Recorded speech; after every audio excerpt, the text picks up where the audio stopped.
2016 को दिलीप शाह के पिता यानी कि जामुन शाह का अपहरण किए 4 साल गुजर गए, लेकिन अभी तक उनके पिताजी वापस नहीं आए। लगातार ये ब्रह्मपुरा थाना को अपने आवेदन देते रहे हैं, लगातार ब्रह्मपुरा थाना आते रही है, लेकिन कोई न्याय नहीं मिला है। हाल ही में चूंकि मैं 4 दिन पहले की घटना बता रहा हूं, दिलीप शाह के यहाँ एक आईओ आशा आती है और इनसे जांच पड़ताल करती है, और उस आशा महिला क्या कहती है आप इनसे बात करते हैं। जी दिलीप जी, क्या कही जो आशा जो 6 मई को मेरे मोबाइल पर फोन आया ब्रह्मपुरा थाना से, आशा आईओ का। वो हमको बुलाया थाना में, आ जाइए थाना में, आपके पिताजी वाला वाला केस में मैटर में बात करना है। वहाँ पर गए तो बोलती है कि आपके पिताजी का हम रिकवरी नहीं कर सकते हैं क्योंकि मेरे पास सबूत नहीं है। तो हम बोले कि मेरे पास सबूत है। 2019 में मेरे पिताजी का पहचान पत्र का फोटो चेंज हो गया। जो आदमी 2016 से किडनैप है, 2019 में फोटो कैसे चेंज हो गया? आप सरकारी डिपार्टमेंट छानबीन कीजिए, किस आदमी ने आवेदन दिया, किस आदमी के आवेदन से फोटो चेंज हुआ, उसी आदमी के अंडर में मेरे पिताजी है। तो इस मैटर पर पुलिस कुछ नहीं करती है। फिर तुरंत वो फिर थाना प्रभारी आ जाते हैं, उसी समय पूछते हैं तुम कौन हो? हम वही जमुना शाह वाला मैटर में इनका लड़का है, वही जमुना शाह का लड़का है। ओ तुम 4 साल से हमको इस केस में हमको तबाह कर दिया है, इस केस में 4 साल से हम इसको बोझ उठा रहे हैं। तुम ऋषिकेश में भी दरखास्त दिया है, दिल्ली में दरखास्त दिया है, तो बिहार में बिहारों में दिया है। तो हमको देखिए सर, 4 जून 2016 को मेरे पिताजी हम बोला कि हम 4 जून 2016 को मेरे पिताजी वहाँ सरियागंज से मेरे घर पर विवाह भवन पे आए। बोले कि हम जा रहे हैं अपना दामाद Chandni Chowk Narayan education point school में सत्यनारायण प्रसाद के यहाँ लीची आम के पैसा हम उठाना। हाँ, वही उनका दामाद था बाबूजी का। तो यानी आपका बहन हुई। हाँ, तो वही सत्यनारायण गया कि लीची आम के पैसा लेकर वहाँ से चल जाएंगे बाहर, दिल्ली ऋषिकेश बंगाल। महीना में 20 दिन बाहर रहते हैं, 10 दिन यहाँ रहते हैं। तो बाहर चले गए। फिर 15 दिन 20 दिन के बाद माँ को आकर सरियागंज पे मेरे बनोई आके कहता है कि ससुर जी किडनैप हो गए। तो हमको कुछ देर के लिए मजाक बुझाया कि बाबूजी तो 1-1 महीना पर आते हैं, अब 15 दिन हुआ है। तो हमको मजाक बुझाया। 4-5 दिन फिर लोग सब से पूछे ऐसे मेरा बनोई बोला है, तो बोला जांच पड़ताल कीजिए बिहार में पता लगाइए। फिर हमने जांच पड़ताल किया, अपने रिलेटिव के यहाँ जांच पड़ताल किया। 1 महीना इंतजार किए, नहीं आया। तो हम 19 जुलाई को माँ को लेकर हम ऋषिकेश चले गए। हम ऋषिकेश कभी गए हुए नहीं थे। मेरे पिताजी और मेरे माँ को लेकर ऋषिकेश जाते थे।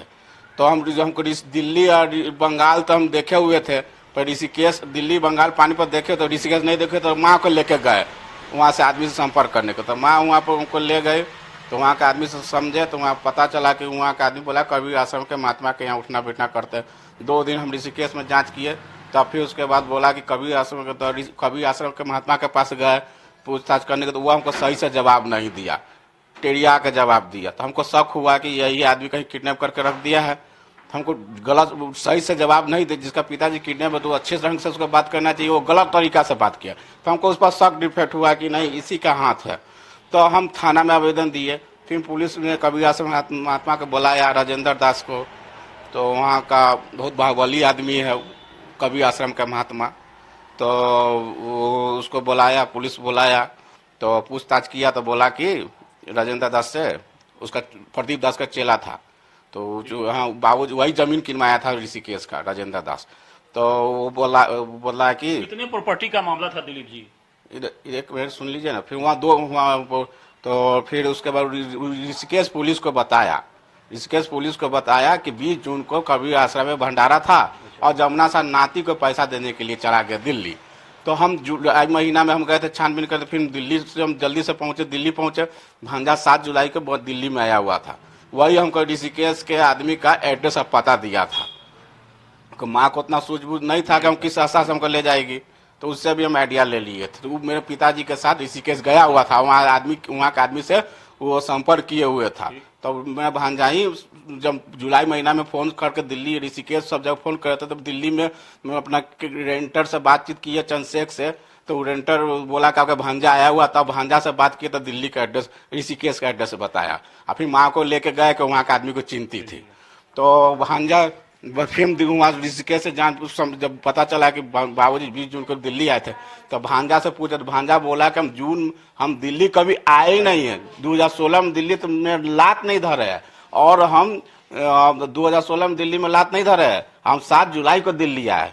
तो हमको शक हुआ भांजा के नहीं झूठ बोल रहा है, तो हम प्रशासन में आवेदन दिए वहाँ दिल्ली में। क्या भांजा भी इसमें सम्मिलित है इस केस में? ये सुनिए ना, फिर उस प्रशासन पे हुआ इन्वॉल्व किए, तो प्रशासन ने फिर भांजा का लोकेशन निकाला। तो प्रशासन वहाँ का भांजा का लोकेशन निकाला, तो जून महीना में बोला कि लड़का सही बोल रहा है, जून महीना में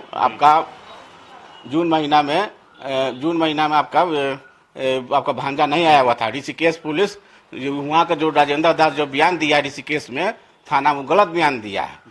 तो फिर पिताजी का मोबाइल का लोकेशन निकाला, तो 17 जून का मेरा मोबाइल का लोकेशन पिताजी का वहाँ दिल्ली का हाँ कॉल डिटेल दिल्ली का लोकेशन बताता हूँ। फोन करके पुलिस पूछा सबसे कि जमुना सा दिल्ली में था कि नहीं, तो सबने कहा कि दिल्ली में नहीं है, दिल्ली में जमुना सा नहीं था। फोन से बात हुआ तो वह जमुना सा का बात नहीं था।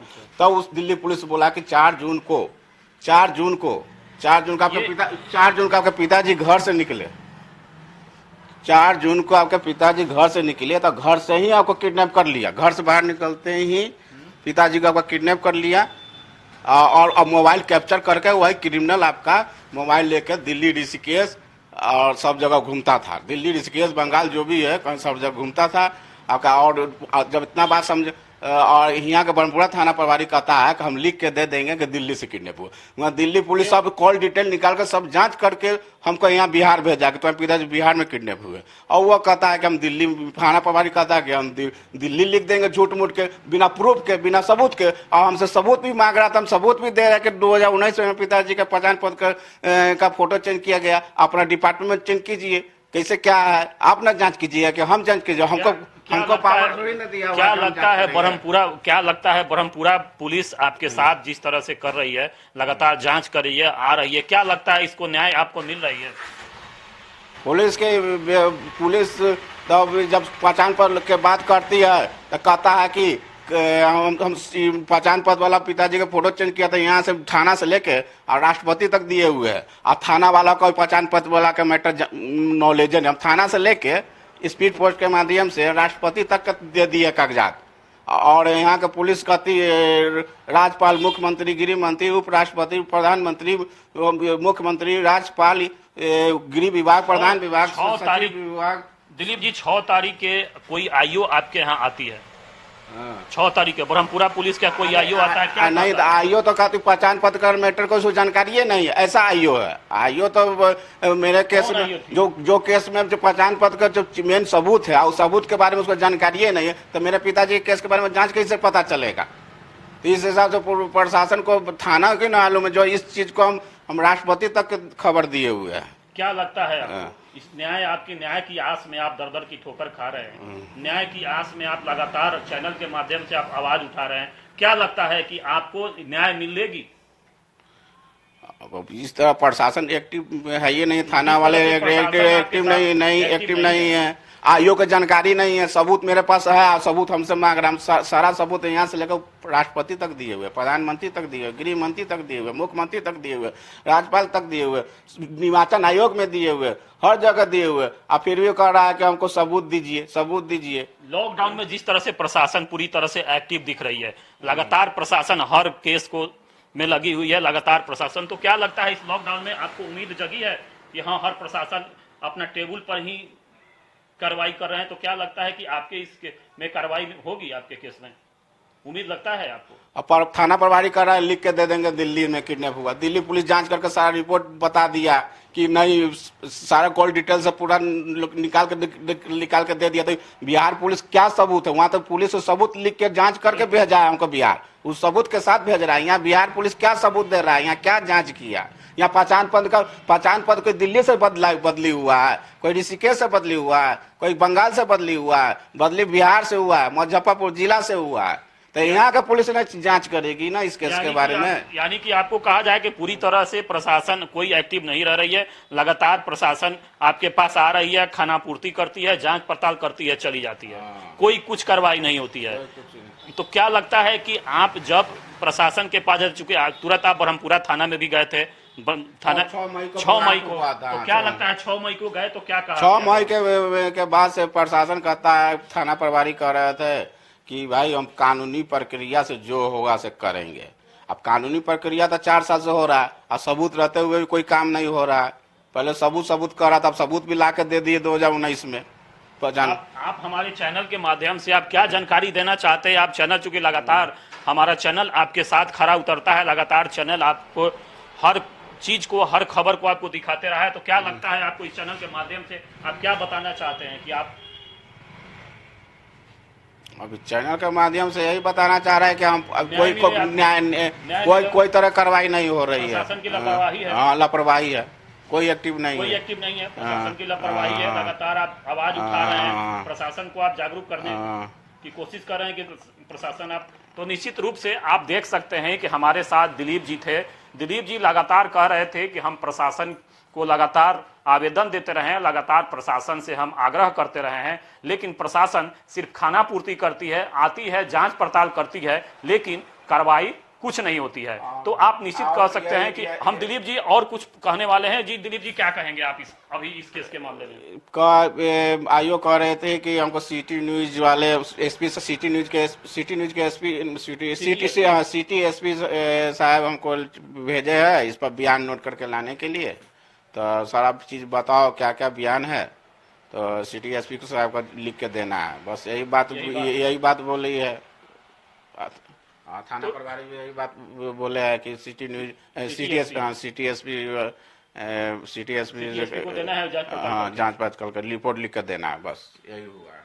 जो तो आप देख सकते हैं कि दिलीप साहब हमारे साथ मौजूद थे, वो लगातार कह रहे हैं कि हम लगातार ब्रह्मपुरा थाना में भी गए थे 6 तारीख को, इसी 6 तारीख को 6 मई को गए थे, तो उनको जांच पड़ताल की गई। चूंकि एक आईओ यहां भी आई, जांच पड़ताल की, लेकिन कुछ भी कार्रवाई नहीं हुआ। अब देखना है आगे प्रशासन क्या कर पाती है। लगातार दिलीप साहब आवाज उठाते रहे चैनल के माध्यम से, चूंकि उनको न्याय मिले, लेकिन अब देखना है कि उनको न्याय कब मिलती है। कैमरामैन अभिषेक के साथ मैं नवीन कुमार ओझा, मुजफ्फरपुर।